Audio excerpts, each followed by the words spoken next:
எல்லோருக்கும் வணக்கம். அபிவிருத்தி அலுவலர்கள் தரம் 2 உள்ள அலுவலர்களுக்காக நடைபெறுகின்ற 2வது வினைத்திறமகான் தடைப்பயிற்சி.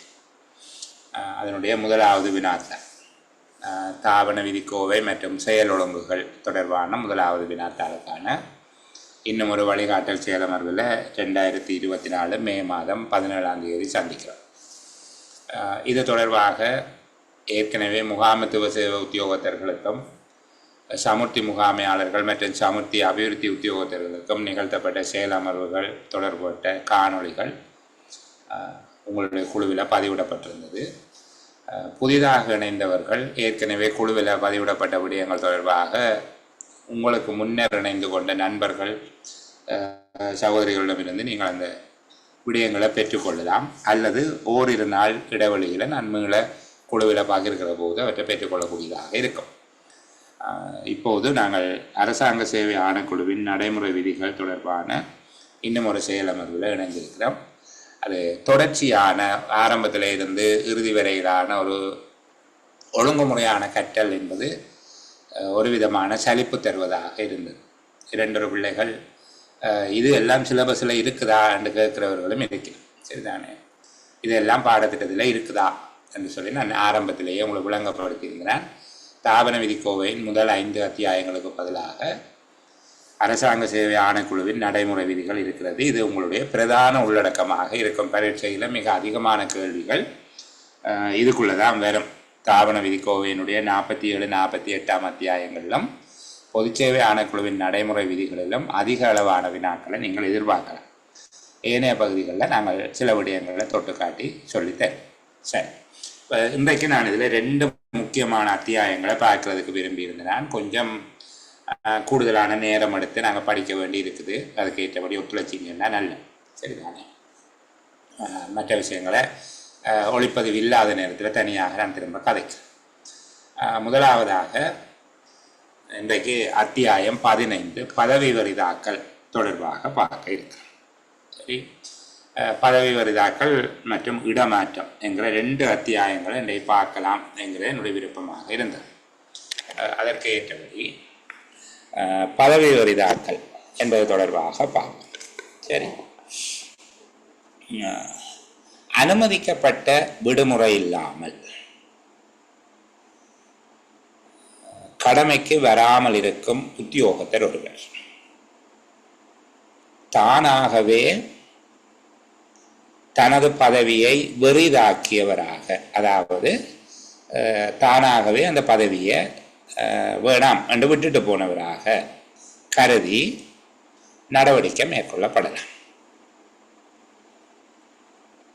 அரசாங்க உத்தியோகத்தர் ஒருவர் அவருடைய விடுமுறை முறையாக அனுமதிக்கப்படாமல் நிறுவன தலைவருக்கு அறிவிக்காமல் கடமைக்கு வராமல் இருக்கும் சந்தர்ப்பத்தில் குறித்த உத்தியோகத்தர் தானாகவே தனது பதவியை வெறிதாக்கியவராக கருதப்பட வேண்டும். அந்த உத்தியோகத்தருக்கு பொதுச்சேவை ஆணைக்குழுவின் நடைமுறை விதிகள் பின்னிணைப்பு 14 உள்ள மாதிரிக்கு அமைவாக பதவி வெறிதாக்கல் கடிதம் அல்லது பதவி வெறிதாக்கல் பற்றிய அறிவுறுத்தல் பதிவு தபால் மூலமாக அனுப்பி வைக்கப்பட வேண்டும். யார் பதவி வரிதாக்கல் அறிவித்தலை வழங்கலாம் என்பதில் பல பேரிட்ட சர்ச்சை இருக்கு. அவருடைய நியமன அதிகாரி மட்டும்தான் வழங்கலாம் என்று வாதிடுபவர்கள் உண்டு. அப்படி அல்ல. சரிதானே, நியமன அதிகாரி அல்லது திணைக்கள தலைவர், திணைக்களத்தினுடைய மாகாண அலுவலக தலைவர், மாவட்ட அலுவலக தலைவர், பிரதேச அலுவலகத்தின் தலைவர் பதவி வரிதாக்கல் அறிவிப்பினை வழங்க முடியும். யாரெல்லாம் கொடுக்கலாம்? நியமன அதிகாரி, திணைக்கள தலைவர் அல்லது திணைக்களத்தின் மாகாண அலுவலகம், மாவட்ட அலுவலகம் அல்லது பிரதேச அலுவலகத்தினுடைய தலைவர் அல்லது நிறுவனத்தின் தலைவர் ஆகியோர் பதவி வரிதாக்கல் கட்டளையை அல்லது பதவி வரிதாக்கல் அறிவித்தலை வழங்கலாம். நியமன அதிகாரி தவிர்ந்த ஏனையவர்களால் பதவி வரிதாக்கல் அறிவித்தல் வழங்கப்பட்டால் அந்த அறிவித்தலின் பிரதி, அவ்வாறு வழங்கப்பட்ட அறிவித்தலின் பிரதி மேலுள்ள அலுவலர்களுக்கு அனுப்பி வைக்கப்பட வேண்டும். நியமன அதிகாரி தவிர ஏனையவர்களால் பதவி வரிதாக்கல் கடிதம் அல்லது பதவி வரிதாக்கல் அறிவித்தல் வழங்கப்படுமாக இருந்தால் தொடர்புடைய அனைத்து அதிகாரிகளுக்கும் நியமன அதிகாரிக்கும் அதன் பிரதியை அனுப்ப வேண்டும். இது முதலாவது கேள்வி. எவ்வாறான சந்தர்ப்பம் ஒன்றில் உத்தியோகத்தர் ஒருவருக்கு பதவி வரிதாக்கல் அறிவித்தல் வழங்கப்படலாம்? மேலே சொல்லப்பட்டிருக்கிற 3 விடயமும் அதை விளங்கப்படுத்துறதுக்காகத்தான் சொல்லியிருக்கிறாங்க. அரசாங்க உத்தியோகத்தர் ஒவ்வொருவரும் முறையாக லீவு அனுமதிக்கப்பட்டிருந்தால் சரி, அல்லாவிட்டால் ஒவ்வொரு வேலை நாளிலும் கட்டாயம் கடமைக்கு சமூகம் அளிக்க வேண்டும். அரசாங்க உத்தியோகத்தர் ஒருவர் முறையாக விடுமுறை பெற்ற தினம் தவிர வேறு அனைத்து தினங்களிலும் கடமைக்கு சமூகம் அளிக்க வேண்டும். ஏதேனும் ஒரு சந்தர்ப்பத்தில் கடமைக்கு சமூகம் அளிக்க இயலாதிருப்பின், தவிர்க்க முடியாத ஒரு சூழ்நிலையில முன்னறிவித்தல் இல்லாமல் கடமைக்கு சமூகம் அளிக்காமல் இருந்தால், பொதுவாக கடமைக்கு சமூகம் அளிக்காம இருக்கிறதுங்கிறது முன்னறிவித்தலோடு தான் சமூகம் அளிக்காம இருக்க வேணும். சரிதானே? அதை லீவில் படிப்பீங்க. ஆக குறைந்தது ஒரு வாரத்துக்கு முன்பாக விடுமுறை பெற்றுக்கொள்ள வேணும் என்று சொல்லியிருக்கிறாங்க. சரியா? இப்போ இந்த முறையாக அவ்வாறு விடுமுறை பெறாவிட்டால் கட்டாயம் வேலைக்கு சமூகம் அளிக்க வேண்டும். தவிர்க்க முடியாத ஏதோ ஒரு சந்தர்ப்பத்தில் கடமைக்கு சமூகம் அளிக்க முடியாவிட்டால் 24 மணித்தியாலத்துக்குள்ளாக, அதாவது ஒரு நாளுக்குள்ளேயே நிறுவனத்தினுடைய தலைவருக்கு அதனை அறிவித்து தன்னுடைய வேலையை அவர் வேறு ஒரு ஆளை கொண்டு செய்விக்கிறதுக்குரிய ஏற்பாட்டை செய்கிறதுக்கு உதவ வேணும். நிறுவன தலைவருக்கு சொன்னால்தானே அவர் இந்த உத்தியோகத்தர் வரமாட்டார் என்பதை தெரிந்து கொண்டு அந்த வேலையை வேறொருவரை கொண்டு செய்விக்கிறதுக்கு ஏற்பாடு செய்வார்.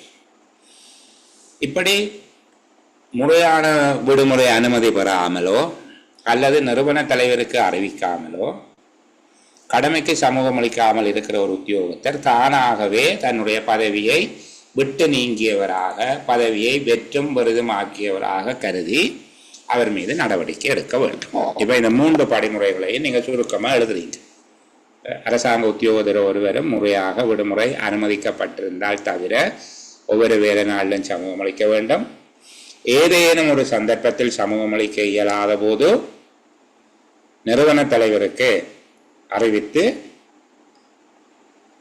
பணிகளை ஆற்றுவதற்கு அவர் மாற்று ஏற்பாடு செய்வதற்கு வழிவகை செய்ய வேண்டும்.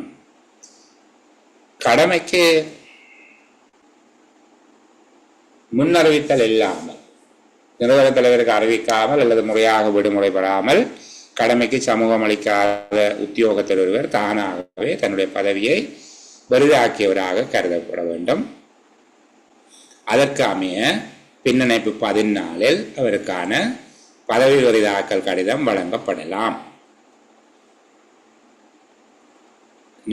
நியமன அதிகாரி, திணைக்கள தலைவர் அல்லது திணைக்களத்தின் மாகாண, மாவட்ட, பிரதேச அலுவலகத்தின் தலைவர்கள், நிறுவன தலைவர் ஆகியோர் நியமன அதிகாரி தவிர மிச்ச ஆக்களும் அவ்வளவு பேரையும் சொல்லுவார். நியமன அதிகாரி, திணைக்கள தலைவர், திணைக்களத்தின் மாகாண, மாவட்ட, பிரதேச அலுவலகங்களின் தலைவர்கள், நிறுவன தலைவர் ஆகியோர் பதவி வரிதாக்கல் அறிவித்தலை வழங்கலாம். நியமன அதிகாரி தவிர்ந்த ஏனையோர் வழங்கும் போது அதன் பிரதியை நியமன அதிகாரிக்கு தொடர்புடைய ஏனைய அலுவலர்களுக்கும் வழங்க வேண்டும். இவ்வளவும் ஒரு கேள்வியாக கேட்டால் நீங்கள் எழுதக்கூடிய மாதிரி இந்த 4 பாயிண்ட்ஸையும் உள்ளடக்கி சுருக்கமாக சொல்லிட்டு, சரிதானே? முறையா லீவு அனுமதிக்கப்படாதவை எல்லாரும் கட்டாயம் வேலையை போகணும். அப்படி வேலையை போக இல்லாமல் இருந்தால் ஏதேனும் தவிர்க்க முடியாத சந்தர்ப்பத்தில் உரிய அதிகாரிக்கு அறிவித்து மாற்று நடவடிக்கை எடுக்க உதவ வேணும். 24 மணித்தியாலங்களுக்குள்ள தனது வரவீனம் பற்றி அவருக்கு அறிவிக்க வேண்டும். இப்படி சொல்லப்பட்டதன் பிரகாரம் நிறுவன தலைவருக்கு அறிவிக்காமல் கடமைக்கு வராமல் இருப்பவர் மீது தானாகவே தனது பதவியை விருதாக்கியவர் என்று கருதி நடவடிக்கை எடுக்கலாம். பின்னிணைப்பு 14 பதவி விருதாக்கல் கடிதம் வழங்கலாம். நியமன அதிகாரி திணைக்கள தலைவர் திணைக்களத்தின் மாகாண மாவட்ட பிரதேச அலுவலகத்தின் தலைவர்கள் நிறுவன தலைவர் ஆகியோர் பதவி உரைதாக்கல் அறிவித்தலை வழங்கலாம். நியமன அதிகாரி தவிர்த்து ஏனையோர் வழங்கும் போது அதனுடைய பிரதியை நியமன அதிகாரிக்கும் ஏனைய அலுவலர்களுக்கும் தொடர்புடைய அலுவலர்களுக்கும் வழங்க வேண்டும். இரண்டாவது கேள்வி, பதவி உரையாக்கியவராக கருதப்படும் உத்தியோகத்தர் ஒருவர் மீது மேற்கொள்ளக்கூடாத நடவடிக்கைகள் எவை என்று கேட்பார். பதவி உரையாக்கியவராக கருதப்படும் உத்தியோகத்தர் ஒருவருக்கு எதிராக குற்றப்பத்திரம் ஒன்றை வழங்குதல் அல்லது முறையாக லீவு அங்கீகரிக்கப்படாமல் கடமைக்கு வராமல் இருந்ததற்கான காரண விளக்கம் கோருதல் ஆகியவை செய்யக்கூடாது. பதவி உரையாக்கியவராக கருதப்படும் உத்தியோகத்தர் ஒருவருக்கு எதிராக குற்றப்பத்திரம் ஒன்றை வழங்குதல் அல்லது முறையாக விடுமுறை அங்கீகரிக்கப்படாமல் கடமைக்கு வராமல் இருந்ததற்கான காரண விளக்கம் கோருதல் ஆகியவை மேற்கொள்ளக்கூடாது. அவர் தானா வராம விட்டுட்டாருன்னா நீங்கள் வராம விட்டுட்டீங்க நல்லம் அந்த மாதிரி கடிதத்தை கொடுக்குறதை தவிர ஏன் வராம விட்ட நீங்கள் என்று சொல்லி கேட்கக்கூடாது. காரண விளக்கம் கேட்கக்கூடாது. சரிதான். மூன்றாவது கேள்வி, பதவி விருதாக்கல் அறிவித்தல் பெற்ற ஒரு உத்தியோகத்தர் அது தொடர்பாக செயற்பட வேண்டிய முறைமை என்ன? ஒரு உத்தியோகத்திற்கு பதவி விருதாக்கல் அறிவித்தல் ஒன்று வழங்கப்பட்டிருக்குது. இப்போது அவர் எவ்வாறு செயற்பட வேண்டும்?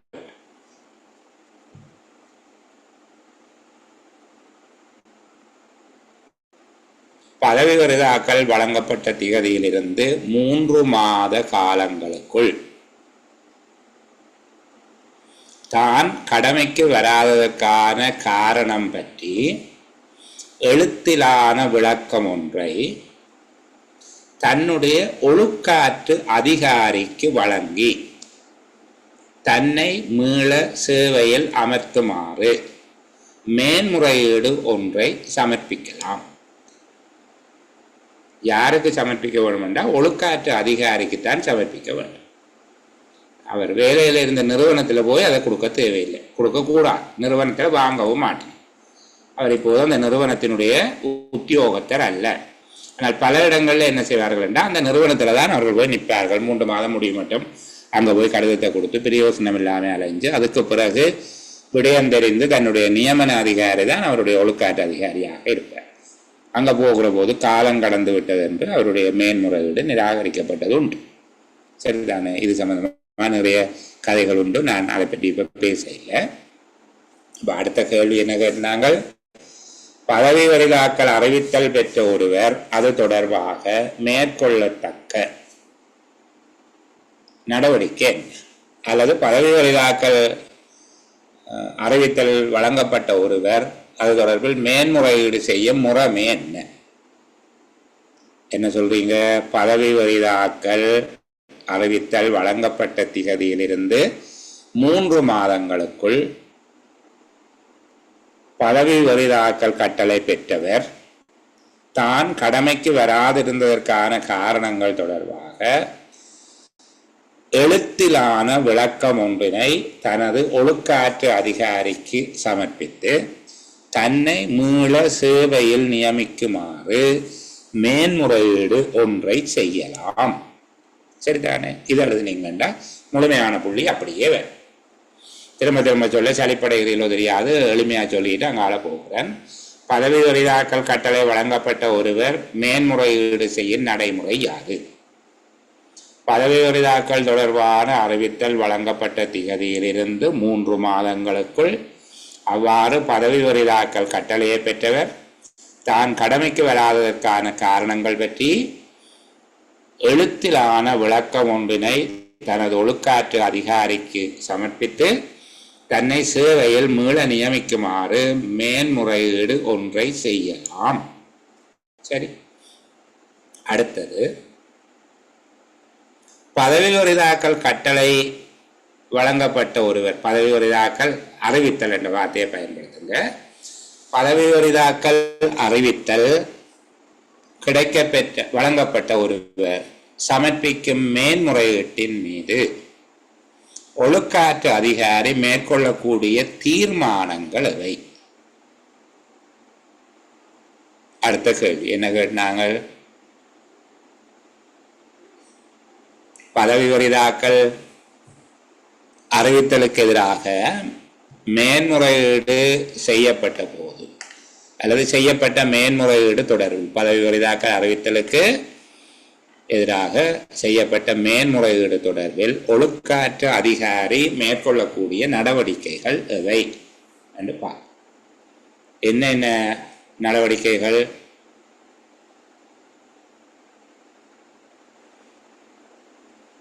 குறித்த மேன்முறையீட்டில் உத்தியோகத்தர் கடமைக்கு சமூகமளிக்காது இருந்தமைக்கு வெளிப்படுத்தியுள்ள காரணங்கள் ஏற்றுக்கொள்ளத்தக்கவை என ஒழுக்காற்று அதிகாரிக்கு தென்படும் சந்தர்ப்பத்தில்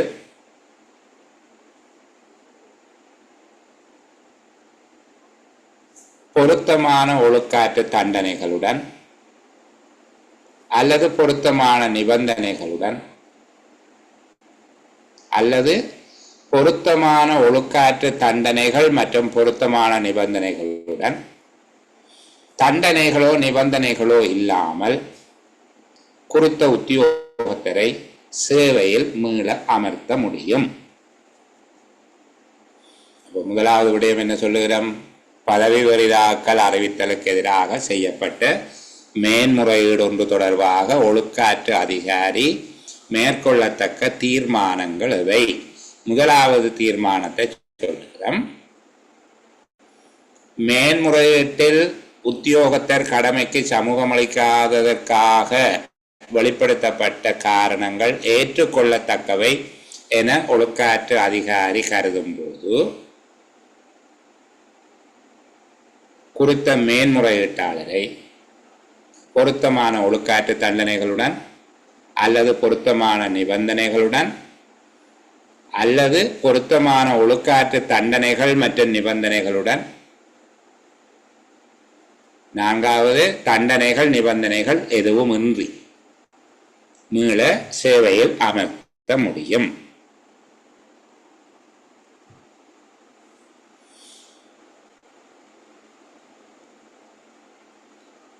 இவ்வாறு சேவைக்கு அமர்த்தப்பட்ட உத்தியோகத்தருக்கு அவர் கடமைக்கு சமூகம் அளிக்காத இருந்த காலப்பகுதி சம்பளமற்ற விடுமுறை காலப்பகுதியாக கருதப்பட வேண்டும். அவருக்கு நோபே லீவாகத்தான் அதை கருத வேண்டும். அந்த காலப்பகுதி அவரை வேலையாளர் நீங்கள் நோட்டீஸ் கொடுத்து திருப்பி அப்பீல் பண்ணி அவரை வேலைக்கு சேர்த்திருப்பீங்க தானே, அந்த காலப்பகுதி அவர் வேலைக்கு வராமல் இருந்த அந்த காலப்பகுதி சம்பளமற்ற விடுமுறையாக நோபே லீவாக கருத வேண்டும்.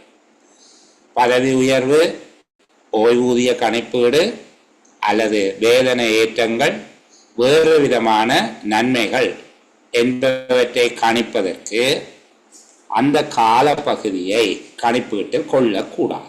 அந்த காலப்பகுதியை கழிச்சுத்தான் இந்த விஷயங்களை கருத்தில் கொள்ள வேண்டும். ஒரு பிள்ளைகள் உங்களோட வீடியோவில் கொஞ்சம் கவனம் எடுங்க. எல்லாருமே வந்து கொண்டிருக்க எனக்கு உங்களோட வீடியோவை நிப்பாட்டி கொண்டிருக்கிறதுல என்னுடைய கவனம் சிதறது. நான் ஒரு தடவை பார்த்து நிப்பாட்டி கொண்டிருக்க வேண்டியது. சரியா? ஒருக்கா பாருங்க. இன்னும் சில பேர் வீடியோவில் தான் இருக்கிறீங்க, ஒருக்கா பாருங்க. சரி, இப்போ இதில் அந்த காலப்பகுதி தொடர்பில் அவர் கடமைக்கு சமூகம் அளிக்காமல் இருந்த காலப்பகுதி சம்பளமற்ற விடுமுறையாக கருதப்பட வேண்டும். அது பதவி உயர்வு, பென்ஷன், ஓய்வூதிய கணிப்பீடு, சம்பள ஏற்றங்கள், இன்கிரிமெண்ட், வேறு விதமான நன்மைகளுக்கு உரிமை உள்ள ஒரு காலப்பகுதியாக கருதப்படக்கூடாது. மேன்முறையீட்டில் குறிப்பிடப்பட்ட விடயங்கள் ஏற்க முடியாதவை என கருதினால் ஒழுக்காற்று அதிகாரி அவரை மீள சேவையில் அமர்த்துவதை மறுக்கலாம், அதாவது மேன்முறையீட்டை நிராகரிக்கலாம். நிராகரிக்கப்பட்டதற்கான காரணங்களை உரிய கோவையில் பதிவு செய்ய வேண்டும். நிராகரிக்கப்பட்டதற்கான காரணங்களை உரிய கோவையில் பதிவு செய்ய வேண்டும். இப்போ இவ்வளவு விடயத்தையும் ஒரு சமரை சொல்லிக்கொண்டு வருகிறேன். இது கேள்வி கேட்கப்படக்கூடிய ஒரு முக்கியமான அத்தியாயம். அடுத்தது இடமாற்றத்துக்கு நாங்கள் போவோம். இதை முடிச்சுட்டு சரி, முதலாவது உத்தியோகத்தர் ஒருவருக்கு பதவி வரிதாக்கல் கட்டளை வழங்கப்படக்கூடிய சந்தர்ப்பம் யாது? 3 விஷயம் சொல்ல போறீங்க. ஒவ்வொரு அரசாங்க உத்தியோகத்தரும் முறையாக விடுமுறை பெற்றிருந்தால் தவிர ஏனைய எல்லா வேலை நாட்களிலும் கட்டாயமாக சமூகம் அளிக்க வேண்டும். அல்லது இப்படி எளிமையானதுங்களே, அரசாங்க உத்தியோகத்தர் ஒருவரும் முறையாக விடுமுறை பெற்ற நாட்களை தவிர ஏனைய அனைத்து நாட்களிலும் கட்டாயமாக கடமைக்கு சமூகம் அளிக்க வேண்டும். ஏதேனும் ஒரு சந்தர்ப்பத்தில் கடமைக்கு சமூகம் அளிக்க இயலாத போது உரிய அதிகாரிக்கு அறிவித்து அவர் மாற்று நடவடிக்கை எடுப்பதற்கு ஒத்துழைப்பு வழங்க வேண்டும். லீவு அனுமதிக்கப்படாமல் தவிர்க்க முடியாத சூழ்நிலைகளில் கடமைக்கு சமூகம் அளிக்க இயலாத போது 24 மணி நேரத்துக்கு உள்ளாக தன்னுடைய நிறுவன தலைவருக்கு தனது வரவீனம் தொடர்பாக அறிவிக்க வேண்டும். இவ்வாறு அறிவிக்காமல் கடமைக்கு வராமல் இருக்கிற உத்தியோகத்தர் ஒருவர் தானாகவே பதவி விலகியதாக கருதி பொதுச்சேவை ஆணைக்குழுவின் நடைமுறை விதிகள் பின்னிணைப்பு 14 உள்ள மாதிரிக்கு அமைவாக பதவி வரிதாக்கல் அறிவித்தலை வழங்கலாம். நியமன அதிகாரி, திணைக்கள தலைவர், திணைக்களத்தின் மாகாண, மாவட்ட, பிரதேச அலுவலகங்களின் தலைவர்கள், நிறுவன தலைவர் ஆகியோர் சந்தர்ப்பத்துக்கு ஏற்ப பதவி விருதாக்கல் அறிவித்தலை வழங்கலாம். நியமன அதிகாரி தவிர்த்து ஏனையோர் வழங்கும் போது நியமன அதிகாரிக்கும் தொடர்புடைய ஏனைய அதிகாரிகளுக்கும் அதன் பிரதிகளை அனுப்பி வைக்க வேண்டும். 2வது கேள்வி, பதவி விருதாக்கப்பட்ட ஒருவர் தொடர்பில் மேற்கொள்ளக்கூடாத நடவடிக்கைகள் அவை. பதவி விருதாக்கப்பட்ட உத்தியோகத்தர் ஒருவர் தொடர்பில் மேற்கொள்ளக்கூடாத நடவடிக்கைகள் அவை அல்லது எவ்வாறான நடவடிக்கைகளை மேற்கொள்ளக்கூடாது. பதவி விருதாக்கியவராக கருதப்படும் ஒரு உத்தியோகத்தருக்கு எதிராக குற்றப்பத்திரம் ஒன்றை வழங்குதல் அல்லது விடுமுறை பெற்றுக் கொள்ளாமல் கடமைக்கு சமூகம் அளிக்காமல் இருந்தமை தொடர்பான காரண விளக்கம் கோருதல் செய்யக்கூடாது. 3வது கேள்வி, பதவி விருதாக்கல் அறிவித்தல் வழங்கப்பட்ட உத்தியோகத்தர் ஒருவர் அது தொடர்பில் மேன்முறையீடு செய்யும் முறைமையை விளக்கு. பதவி விருதாக்கல் அறிவித்தல் வழங்கப்பட்ட ஒருவர் அது தொடர்பாக எவ்வாறு மேன்முறையீடு செய்யலாம்? பதவி விருதாக்கல் அறிவித்தல் வழங்கப்பட்ட திகதியிலிருந்து 3 மாதங்களுக்குள் பதவி விருதாக்கல் கட்டளை அறிவித்தலை பெற்றவர் தான் கடமைக்கு சமூகம் அளிக்காதிருந்ததற்கான காரணங்கள் தொடர்பாக எழுத்து மூலமான விளக்கம் ஒன்றை சமர்ப்பித்து தன்னுடைய ஒழுக்காற்று அதிகாரியிடம் சமர்ப்பித்து சேவையில் தன்னை நியமிக்குமாறு மேன்முறையீடு ஒன்றை சமர்ப்பிக்கலாம். அடுத்த கேள்வி, பதவி விருதாக்கப்பட்ட ஒருவரால் சமர்ப்பிக்கப்பட்ட மேன்முறையீடு தொடர்பில் ஒழுக்காற்று அதிகாரி மேற்கொள்ளத்தக்க தீர்மானங்கள் அவை. 2 தீர்மானங்களை எடுக்கலாம். 1,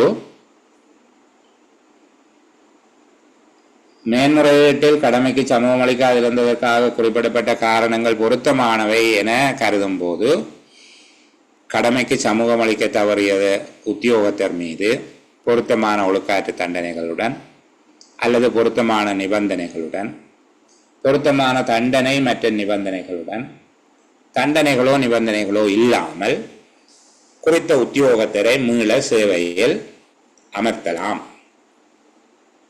அவ்வாறு சேவையில் அமர்த்தினாலும் அவர் கடமைக்கு சமூகம் அளிக்காதிருந்த அல்லது சேவையில் இல்லாதிருந்த அவ்வாறு நியமிக்கப்பட்ட உத்தியோகத்தர் சேவையில் இல்லாதிருந்த காலப்பகுதி சம்பளமற்ற விடுமுறையாக கருதப்பட்டு நடவடிக்கை மேற்கொள்ள வேண்டும். 2வது தீர்மானத்தையும் சொல்ல வேண்டும். ஒன்றை மட்டும் சொல்லிட்டு விடக்கூடாது. மேன்முறையீட்டின் மீது மேற்கொள்ளக்கூடியது முதலாவது சேவையில் மீள அமர்த்தும் தீர்மானம். அது தொடர்பாக விளக்கமாக எழுதியாச்சு. 4 விதமான அணுகுமுறையிலே அவரை மீள அவர் வேலைக்கு அமர்த்துவேன் என்ன. அல்லது 2வது விடயம், காரணங்கள் பொருத்தமற்றவை என கருதினால் மீள சேவைக்கு அமர்த்துவதை மறுக்கலாம். இதற்கு மேலதிகமாக ஒரு விடயம், அவ்வாறு சேவைக்கு அமர்த்துதலை ஒழுக்காற்று அதிகாரி மறக்கும் போது ஒரு உத்தியோகத்தர் என்ன நடவடிக்கை மேற்கொள்ள? சரிதானே?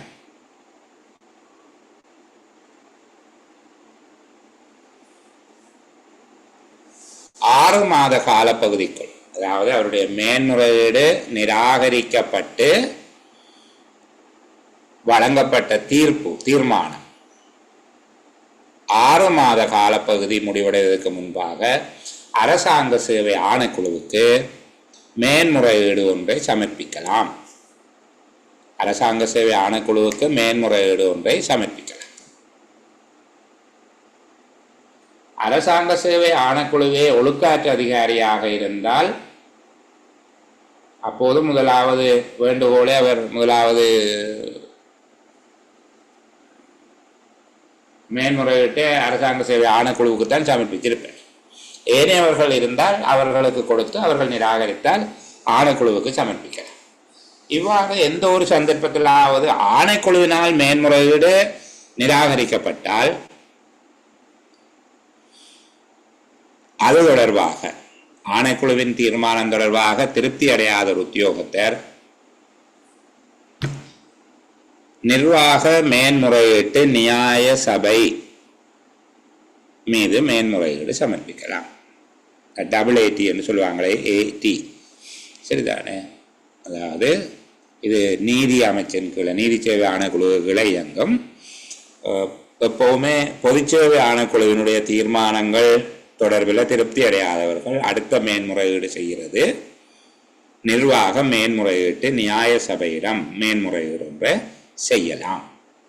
அதுக்கு காலப்பகுதி பொதுவாக 2 வாரங்கள் தான், 2 கிழமைக்குள்ளே அறிவிக்கணும். சரி, அப்போ பாருங்க, இந்த மேன்முறையீடு தொடர்பான நடவடிக்கை முழுமையாக அவங்களை எழுத சொல்லி கேட்டாலும் இப்போ உங்களுக்கு எழுத இல்லை. எப்படி செய்ய போறீங்க? பதவி வரிதாக்கல் அறிவித்தல் வழங்கப்பட்ட உத்தியோகத்தர் ஒருவர் 3 மாத காலப்பகுதிக்குள்ள காரண விளக்கங்களோட தன்னுடைய ஒழுக்காற்று அதிகாரிக்கு மேன்முறையீட்டை சமர்ப்பிக்கிறார்.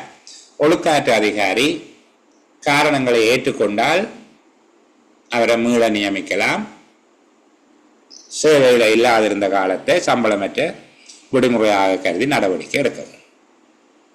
காரணங்கள் பொருத்தமற்றவை என்று கருதினால் அவர் அதனை மேன்முறையீட்டை நிராகரிக்கலாம். அதற்கான காரணங்கள் கோவையில் தெளிவாக பதிவு செய்யப்பட வேண்டும்.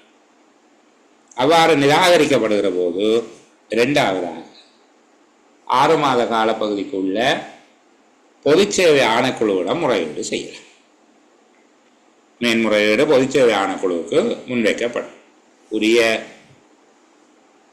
ஒழுக்காற்று அதிகாரியினுடைய தீர்மானத்தில் திருப்தி அடையாத போது அரசாங்க சேவை ஆணைக்குழுவுக்கு மேன்முறையீடு செய்கிறார். 6 மாதம்.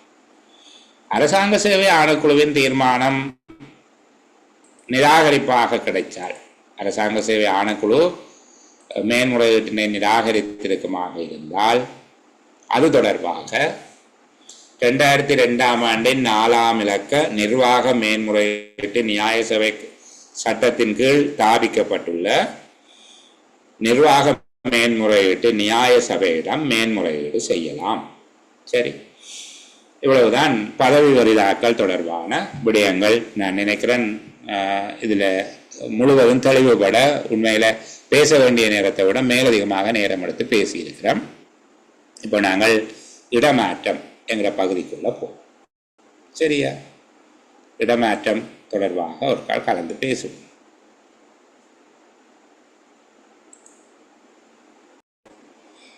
ஒரு மிகவும் கவனத்தில் கொள்ள வேண்டிய ஒரு கேள்வி கேட்டிருந்தாங்க. தொழிற்சங்க நடவடிக்கையில் ஈடுபட்டுள்ள ஒரு அலுவலர் முன்னறிவித்தல் இன்றி சமூகம் அளித்தவர் என கருதி சமூகம் அளிக்காமல் இருந்த அவர் முன்னறிவித்தல் இல்லாமல் சமூகம் அளிக்க இல்லை என்று சொல்லி அவர் மீது பதவி வரிதாக்கல் அறிவித்தல் வழங்கலாமா? நிர்வாக ரீதியாக வழங்குவதில் தடை எதுவும் கிடையாது.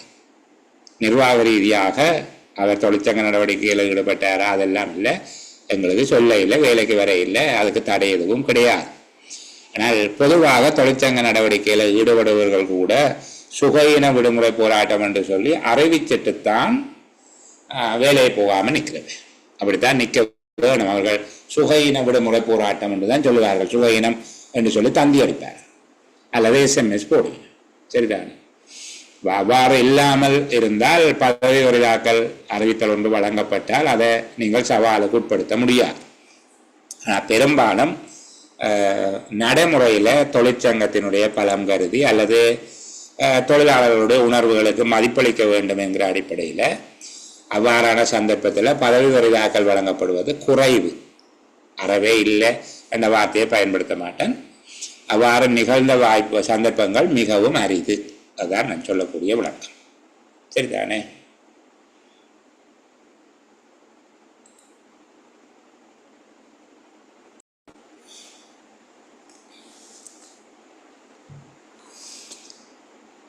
சரி, நாங்கள் தொடர்ச்சியாக இடமாற்றம் தொடர்பாக பார்க்கலாம். இந்த பதவி வரிதாக்கல் மற்றும் இடமாற்றம் தொடர்பில் நான் உங்களுக்கு ஏற்கனவே நடைபெற்ற செயலமர்வுகள் தொடர்பான காணொலிகளையும் மீள பதிவிடுகிறேன். இன்றைய செயலமர்வின் காணொலியும் உங்களுக்கு கிடைக்கும். ரெண்டையும் பார்த்து கொள்ளுங்க. இதுக்குள்ளே அதிக அளவான வினாக்கள் கடந்த கால பரீட்சைகளில் வந்திருக்கு. சரி, முதலாவது இடமாற்றங்கள் தொடர்பில் வினவப்படக்கூடிய முதற் கேள்வி, இடமாற்றங்களை மேற்கொள்ளும் அதிகார பீடங்கள் எவை அல்லது யார் இடமாற்றங்களை மேற்கொள்கிறார்கள்? சரிதானே? அரசாங்க சேவை ஆணைக்குழு இடமாற்றங்களை மேற்கொள்வது தொடர்பிலான தத்துவங்களை கொண்டது. அரசாங்க சேவை ஆணைக்குழுவினால் அரசியலமைப்பு சட்டம் 56(1) பிரிவின் கீழ் தத்துவங்கள் கையளிக்கப்பெற்ற குழுவினர் இடமாற்றம் தொடர்பாக நடவடிக்கைகளை மேற்கொள்ளலாம். அரசாங்க சேவை ஆணைக்குழுவினால் நியமனம், பதவி உயர்வு, இடமாற்றம், ஒழுக்காற்று நடவடிக்கை, பதவி நீக்கம் தொடர்பிலான தத்துவங்கள் கையளிக்கப்பெற்ற குழுவினர் அரசியலமைப்பு சட்டத்தின் 56(1) பிரிவின் கீழ் தத்துவங்கள் கையளிக்கப்பெற்ற குழு அல்லது 3 பேர் கொண்ட ஒரு குழுவுக்கு கையளிப்பார்கள். அந்த குழுவினர் மேற்கொள்ள 57(1) பிரிவின் கீழ் அரசாங்க சேவை ஆணைக்குழுவினால அதிகாரங்கள் கையளிக்கப்பெற்ற அரசாங்க உத்தியோகத்தர்கள். அப்ப தத்துவங்கள் கையளிக்கப்பெற்ற குழு, அடுத்தது தத்துவங்கள் கையளிக்கப்பெற்ற அலுவலர்கள். இந்த 3 பேரும் இடமாற்றம் தொடர்பில் நடவடிக்கை மேற்கொள்ளலாம். இடமாற்றம் தொடர்பில் இடமாற்றங்கள் மேற்கொள்ளக்கூடியவர்கள் யார்? அரசாங்க சேவை ஆணைக்குழு செய்யலாம். அரசாங்க சேவை ஆணைக்குழுவினால தத்துவங்கள் கையளிக்கப்பெற்ற குழுவினர், அரசாங்க சேவை ஆணைக்குழுவினால தத்துவம் கையளிக்கப்பெற்ற அலுவலர்கள் இடமாற்றம் செய்வார்கள்.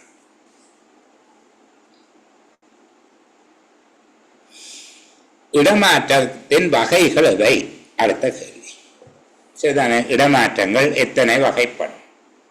இடமாற்றங்கள் 4 வகைப்படும். இடமாற்றங்கள் 4 வகைப்படும். வருடாந்த இடமாற்றம், சேவையின் அவசர தேவையின் பெயரில் செய்யப்படும் இடமாற்றம். இங்கு அவசர என்ற வார்த்தை இல்லை, இதில் நாங்கள் தேவையின் என்றே போடுவோம். சேவையின் தேவை கருதி செய்யப்படுகிற இடமாற்றங்கள், ஒழுக்காற்று காரணங்கள் மீது செய்யப்படுகிற இடமாற்றங்கள், அரசாங்க உத்தியோகத்தர்களால் விடுக்கப்படும் வேண்டுகோள் அடிப்படையில் செய்யப்படும் வருடாந்த இடமாற்றம் அல்லாத இடமாற்றங்கள். அரசாங்க உத்தியோகத்தர்கள் வேண்டுகோள் விடுக்கிறதுல வருடாந்த இடமாற்றமும் வரும், ஆனால் அதை சொல்லல, அது தவிர்ந்த இடமாற்றம். இது முதல் வேறொரு பெயர்ல இருந்தது, பரஸ்பர இடமாற்றம். அது மியூச்சுவல் டிரான்ஸ்ஃபர் என்று சொல்லி முந்தி சொல்லுவேன். அது மியூச்சுவல் டிரான்ஸ்ஃபர்ண்டா இடமாற்றம் பெற்றுக்கொள்ற 2 பேர் ஒன்றா போகணும், கையை பிடிச்சு கொண்டு. சரிதானே? ஆளையால் கட்டி எடுத்து கொண்டு போக வேணும். நான் அங்கே போகிறேன், அவர் இங்கே வர போகிறாருன்னு 2 பேரும் போய் அப்ளிகேஷன் கொடுக்கணும். இப்போதான் அந்த முறையை எடுத்துட்டார்கள். அரசாங்க உத்தியோகத்தர் ஒரு வேண்டுகோள் விடுத்தால் திணைக்கள தலைவர் பின்னர் பதிலீடு செய்யலாம், தாமதமாக பதிலீடு செய்யலாம் என்று சிபாரிசு செய்வாராக இருந்தால் அந்த உத்தியோகத்தருக்கு இடமாற்றம் வழங்கப்படும். 14 தான் விடுவிப்பார் என்று சொன்னால் 14 போகும் மட்டும் டிரான்ஸ்ஃபரில் போகிறார். அது சில திணைக்கள தலைவர்கள் அல்ல நிறுவன தலைவர்கள் விடுவிக்க மாட்டேன் என்று சொல்வதற்கு பதிலாக 14 விடுவிக்கலாம் என்று எழுதிவிடுறது. நான் என்ன 14 இல்லாதபடியால் உங்களை விடுவிக்கலாமல் இருக்கிறேன் என்று சொல்லலாம். சரி, இப்போ நாங்கள் இடமாற்றத்தின் 4 வகை என்ன? ஒன்று வருடாந்த இடமாற்றம், 2வது சேவையின் தேவை கருதி மேற்கொள்ளப்படுகிற இடமாற்றம், 3வது ஒழுக்காற்று காரணங்கள் அடிப்படையில் மேற்கொள்ளப்படுற இடமாற்றங்கள், 4வது உத்தியோகத்தர்களால் விடுக்கப்படுகின்ற வேண்டுகோள் மீது செய்யப்படும் வருடாந்த இடமாற்றம் அல்லாத இடமாற்றங்கள். இதில் இருக்கிற மாதிரி எழுதினா நல்லது. வருடாந்த இடமாற்றம், சேவையின் தேவைகளின் பேரில் செய்யப்படும் இடமாற்றங்கள், ஒழுக்காற்று காரணங்களின் மீது செய்யப்படும் இடமாற்றங்கள், அரசாங்க உத்தியோகத்தர்களினால் விடுக்கப்படும் வேண்டுகோள் மீது செய்யப்படும் வருடாந்த இடமாற்றங்கள். வருடாந்த இடமாற்றம் அல்லாத இடமாற்றம் சரிதானே? அனுவல் டிரான்ஸ்ஃபர் அல்லாத டிரான்ஸ்ஃபர். இப்போ 4 விதமும் சேர்த்து எழுதினால் சரி. மேலே சொல்லப்படுறதோட சில புத்தகங்களில் உள்ளக இடமாற்றம் என்று சொல்லியும் ஒன்று எழுதியிருக்கிறோம். அது ஒரு இடமாற்றம் என்று பொருள் கொள்ளக்கூடாது. 249வது ஆர்டிக்கல் அது சொல்லுது. சேவை நிலையத்தில் மாற்றம் இல்லாத அமைச்சு, திணைக்களம், அரசாங்க நிறுவனம் ஒன்றில் செய்யப்படும் உள்ளக இணைப்பு வருடாந்த இடமாற்றம் என்ற பொருளில் கொள்ளப்பட மாட்டாது. சேவை நிலையம் மாறையில அக்கௌண்ட்ஸ்ல இருந்து இபிக்கு மாத்துறாங்க, இபியில இருந்து அட்மினுக்கு மாத்துறாங்க, அட்மின்ல இருந்து பிளானிங்கு மாத்துறாங்க. இது ஒரு டிரான்ஸ்ஃபர் அல்ல. அதுக்கு இன்டர்னல் டிரான்ஸ்ஃபர் என்று சொல்லி ஒரு வார்த்தை பயன்படுத்தப்படுறது. அது சரியான பிரயோகம் அல்ல. சரிதானே? அது உள்ளக இணைப்பு என்று சொல்லித்தான் சொல்றது. இப்போ அது இன்டர்னல் அட்டாச்மெண்ட் என்று சொல்லணும், இன்டர்னல் டிரான்ஸ்ஃபர் அல்ல. சரி, அது உள்ளக இடமாற்றம் ஒரு இடமாற்றமாக கருதக்கூடாது. வருடாந்த இடமாற்றம், சேவையின் தேவைகளின் பேரில் செய்யப்படும் இடமாற்றம், ஒழுக்காற்று காரணங்களின் மீது செய்யப்படும் இடமாற்றம், அரசாங்க உத்தியோகத்தரால் விடுக்கப்படும் வேண்டுகோள் மீது செய்யப்படும் வருடாந்த இடமாற்றம் தவிர்ந்த இடமாற்றங்கள். இந்த 4ஐயும் எழுதுங்க. அடுத்த கேள்வி கேட்பார்கள்,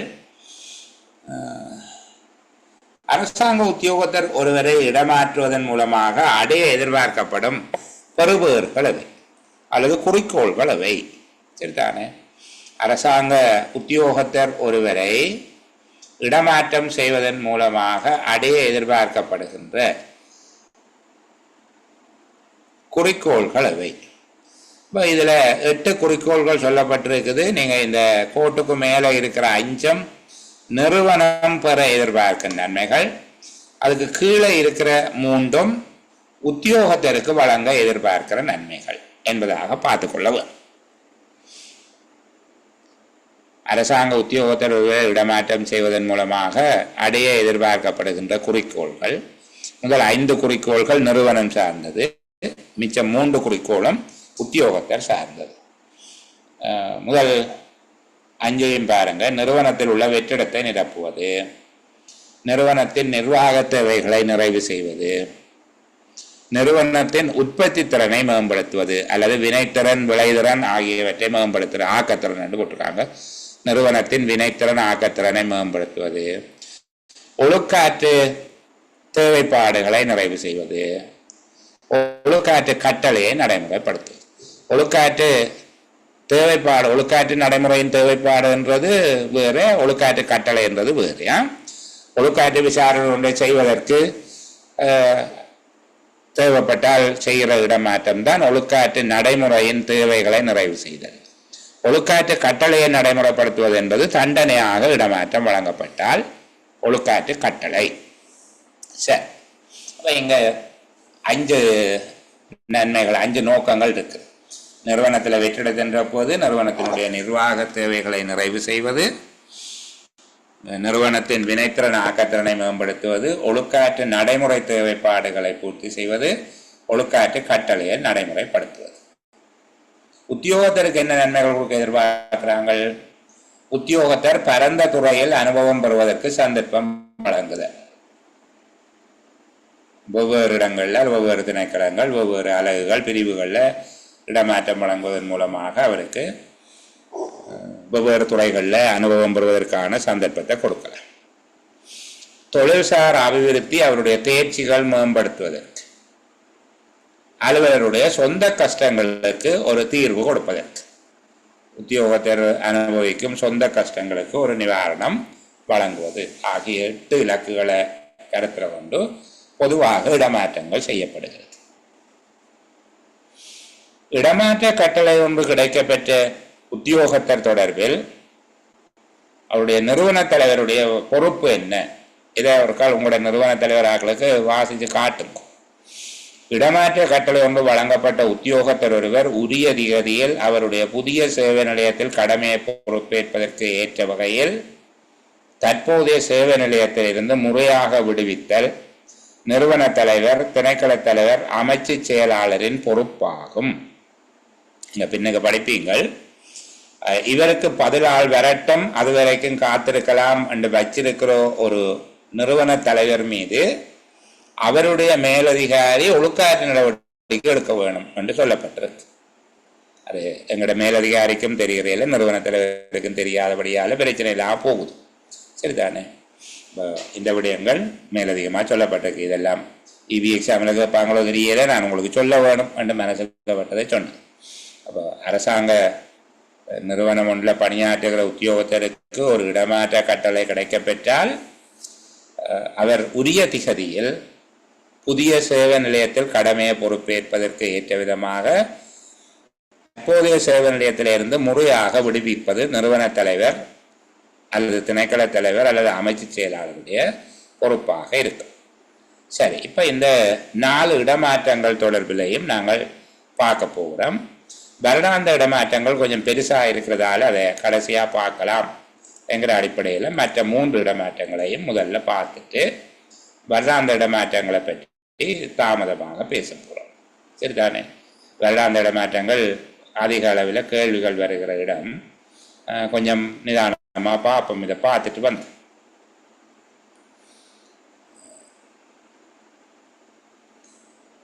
முதலாவது வருடாந்த இடமாற்றம் பார்த்து நாங்கள் வருடாந்த இடமாற்றத்தை அந்த அளவோடு நிறுத்தி கொண்டு 2வதுக்கு வருகிறோம். சேவையின் தேவைகளின் பேரிலான இடமாற்றங்கள். சேவையின் தேவைகளின் பேரிலான இடமாற்றங்கள் இதனுடைய கருத்து, ஒரு அரசாங்க உத்தியோகத்தர் அவசர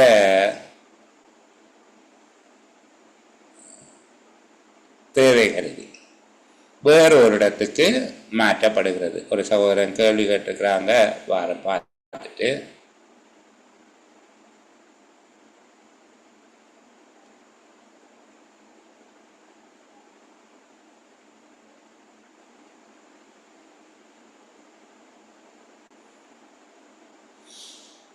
ஒரு உத்தியோகத்தர்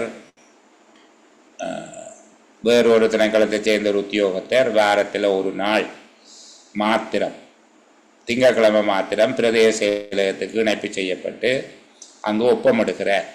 அப்போ திங்கட்கிழமை குறித்த உத்தியோகத்தர் பிரதேச செயலகத்துக்கு சமூகம் அளிக்காவிட்டால் பிரதேச செயலாளர் பதவி வருதாக்க முடியுமா? இந்த இடத்துல பிராக்டிக்கலாக சாத்தியமில்லை. ஏனென்றால் அவர் செவ்வாய்க்கிழமை காலையில் 8:30 மணி வரைக்கும் பார்த்துத்தான் பதவி வருதாக்கல் கடிதத்தை கொடுக்க முடியும். திங்கட்கிழமை முன்னறிவித்தல் இல்லாமல் சமூகம் அளிக்காமல் இருக்கிறார் என்றால் 24 மணி தியாலம் என்கிற அந்த காலக்கெடு செவ்வாய்க்கிழமை காலையில் அலுவலக நேரம் வரைக்கும் பார்க்கப்பட வேண்டும். செவ்வாய்க்கிழமை அவர் அலுவலகத்துக்கு சமூகம் அளித்தாரா இல்லையா என்பது தொடர்பில் பிரதேச செயலரால் தீர்மானிக்க இயலாது என்றால் அவர் தன்னுடைய வளமையான அலுவலகத்துக்கு போயிடுவேன்.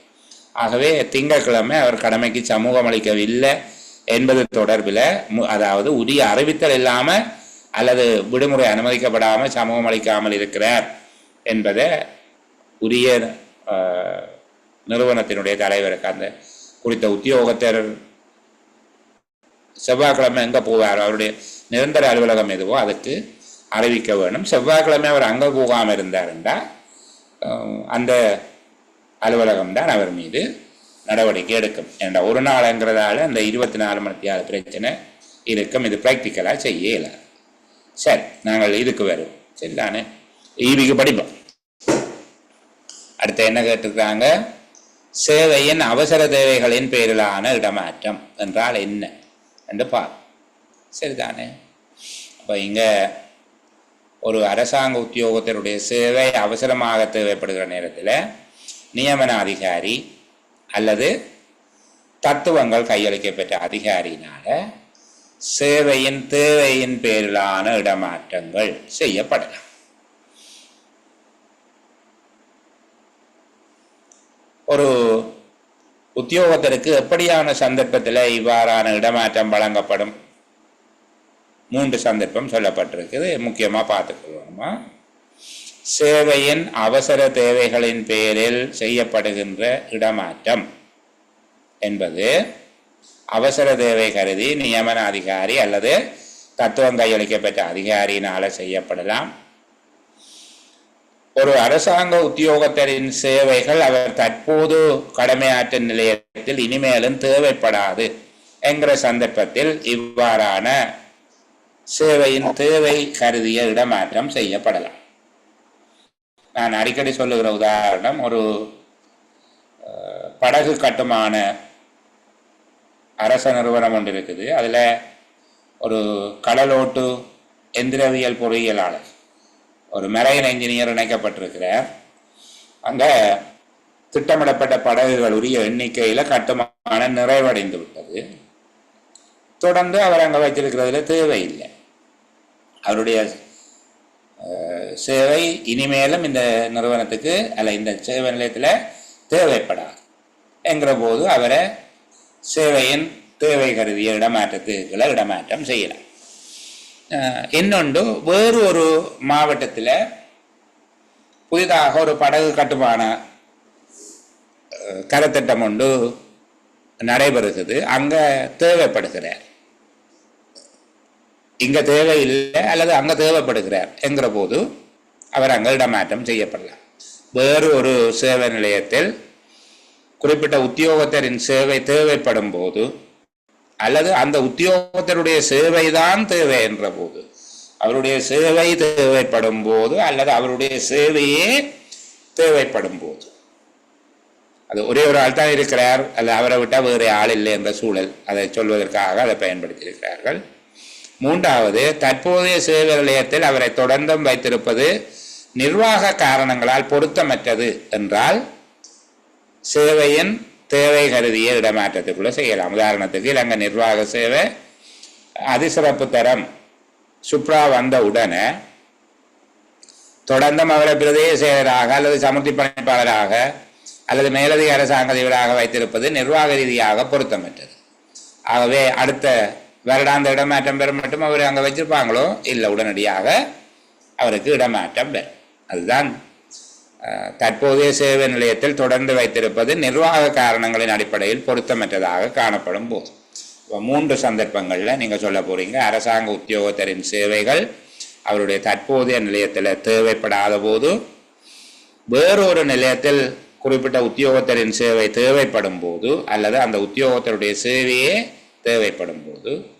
3, அரசாங்க உத்தியோகத்தர் ஒருவர் தற்போதைய சேவை நிலையத்தில் தொடர்ந்து வைத்திருப்பது நிர்வாக காரணங்கள் அடிப்படையில் பொருத்தமற்றதாக காணப்படும் போது சேவைகளின் தேவையின் பேரிலான இடமாற்றங்கள் வழங்கப்படும். இப்போ பொதுவாக இது ஒரு கேள்வியாக கேட்கிறேன்டா, இதுதான் கேட்பினேன். சேவையின் அவசர தேவையின் பேரில் அல்லது சேவையின் தேவைகளின் பேரில் இடமாற்றம் செய்யப்படும் சந்தர்ப்பங்கள் இவை என்று சொல்லி கேட்பார். சரிதானே?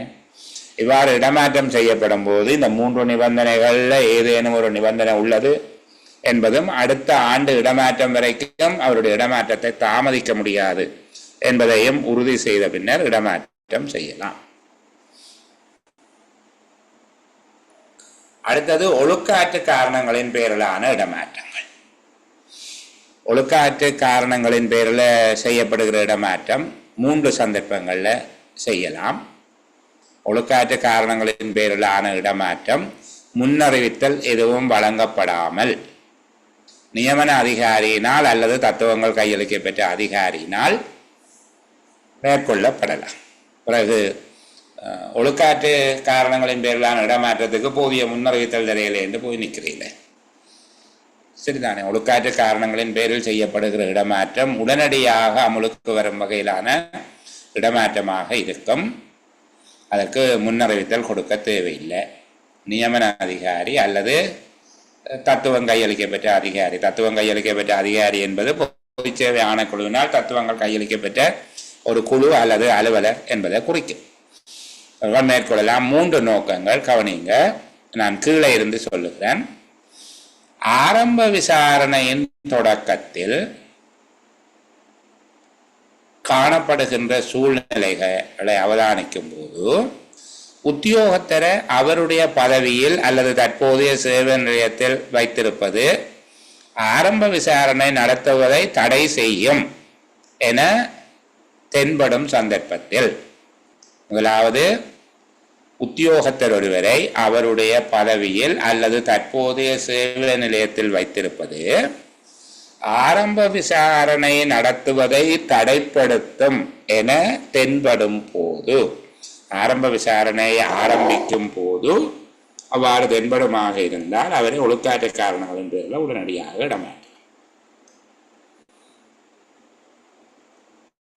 உத்தியோகத்தர் ஒருவர் அவருடைய பதவியில அல்லது தற்போதைய சேவை நிலையத்தில் தொடர்ந்து வைத்திருந்தால் ஆரம்ப விசாரணை நடத்தப்படுவதை தடைப்படுத்தலாம் என்று ஆரம்ப விசாரணையின் தொடக்கத்தில் அல்லது ஆரம்ப விசாரணையின் போது தெரிய வருமெனில் இடமாற்றம் செய்யப்படும். 2வது, ஆரம்ப விசாரணையில் கண்டறியப்பட்ட விடயங்கள் குறித்த உத்தியோகத்தரை சேவையிலிருந்து இடைநிறுத்துவதற்கு போதுமானவை அல்ல, ஆனால் அவருடைய தற்போதைய நிலையத்தில் சேவையாற்றுவதற்கு அனுமதிக்க கூடாது என தென்படுகின்ற போது. 2வது, ஆரம்ப விசாரணையில் கண்டறியப்பட்ட, அதாவது ஆரம்ப விசாரணையின் காண்புகள் என்று போட்டிருக்க. காண்புகள் என்றால் ஆரம்ப விசாரணையின் புலப்படுகிற விடயங்கள். ஆரம்ப விசாரணையில் புலப்பட்ட விடயங்களை அடிப்படையாக கொண்டு அந்த உத்தியோகத்தரை சேவையில் இருந்து இடைநிறுத்துவதற்கு போதிய அளவுக்கு அங்கே காரணங்கள் இல்லை, ஆனால் தற்போதைய சேவை நிலையத்தில் அவரை வைத்திருப்பது பொருத்தமற்றது என தென்படும் போது ஒழுக்காற்று காரணங்களின் பேரில் இடமாற்றம் செய்யலாம்.